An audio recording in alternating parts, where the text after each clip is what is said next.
Bienvenue à tous à cette conférence en ligne sur le thème « Construire votre rêve ». Comment se construire sans capital initial, c'est-à-dire comment construire sa maison sans avoir un capital initial, sans avoir un budget au préalable calé, disponible. Donc aujourd'hui, nous allons explorer les différentes façons de se construire sans capital initial et comment réaliser, n'est-ce pas, vos rêves malgré les contraintes financières. Nous allons commencer par définir ce qu'on entend par... Avant de définir, il faut noter que l'objectif de cette conférence est de fournir des stratégies pratiques pour réaliser un projet de construction, même sans capital initial. Ça, c'est l'objectif.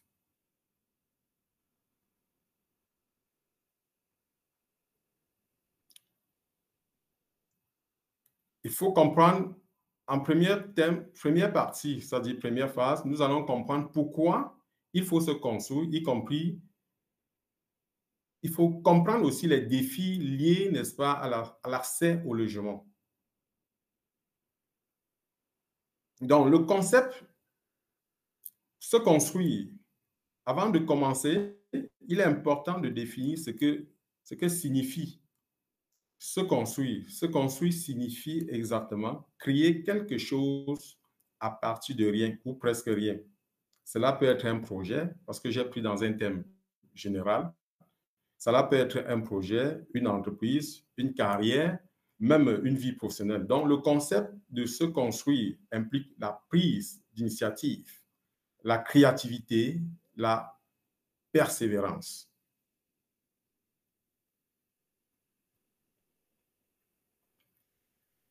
Il faut d'abord se poser la question, pourquoi l'on devait même d'abord se construire? Quelles sont les motivations qui nous poussent à nous construire?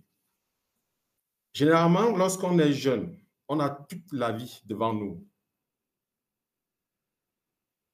Et devant nous, pendant que nous vivons, nous avons des pièges à éviter.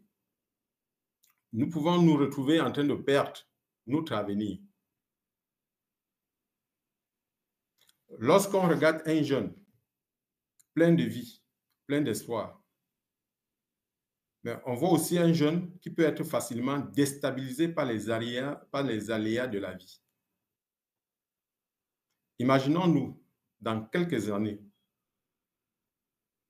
lorsque nous serons mariés en tant que jeunes, lorsque nous aurons des enfants, lorsque nous sommes des locataires, lorsque nous allons payer des loyers, les loyers qui augmentent chaque année et sans avoir aucun contrôle sur notre logement. Nous sommes à la merci, n'est-ce pas, des propriétaires qui peuvent nous mettre à la rue à tout moment. Alors, si tu perds ton emploi, par exemple, si tu tombes malade, si tu n'arrives pas à payer tes loyers, comment est-ce que tu peux subvenir aux besoins de ta famille? Donc, cher ami, je ne veux pas que tu sois dans cette situation. Je veux que tu sois propriétaire de ta maison. Que tu aies un toit sur ta tête. Que tu aies un endroit où tu peux élever tes enfants en sécurité. Alors, je te conseille de commencer à économiser dès maintenant. Achète un terrain, construis une maison et deviens propriétaire. C'est le seul moyen de garantir ton avenir, de garantir la sécurité de ta famille. Alors, je te conseille, ne laisse pas les circonstances de la vie te déstabiliser. Prends le contrôle de ton avenir. Construis-toi une maison qui sera ton refuge, ton havre de paix. Donc, je suis là pour guider ceux qui sont dans ce besoin de se construire. Mais c'est à chacun de prendre la décision de commencer à construire son avenir. Alors, qu'est-ce que les autres attendent? Ou alors, qu'est-ce que vous attendez? Commence à construire ta maison. Assure-toi un avenir meilleur pour toi et pour ta famille.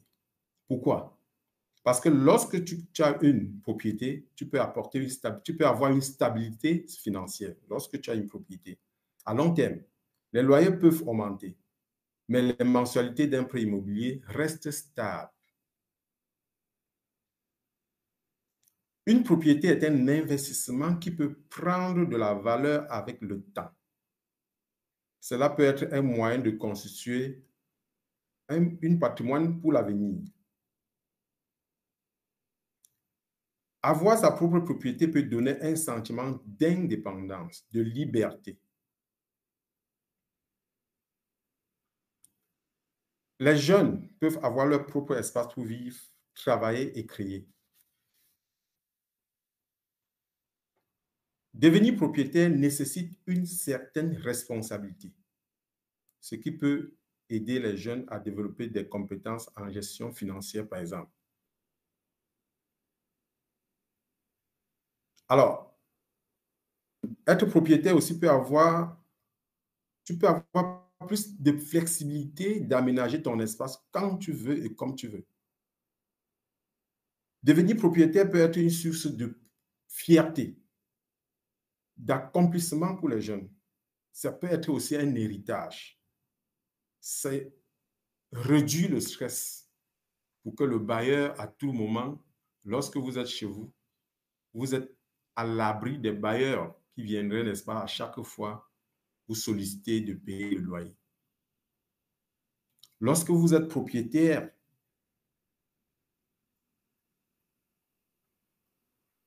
vous avez une stabilité financière, vous avez une fierté.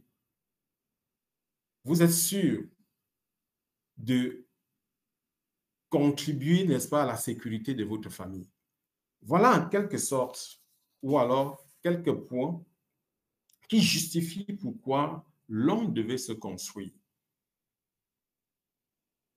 Ou alors, lorsque vous travaillez, vous devez penser à vous construire. C'est très important. La sécurité de votre famille, le stress. Alors, lorsqu'on a compris pourquoi il faut se construire, il faut maintenant chercher à comprendre quels sont les défis, n'est-ce pas, liés à l'accès au logement.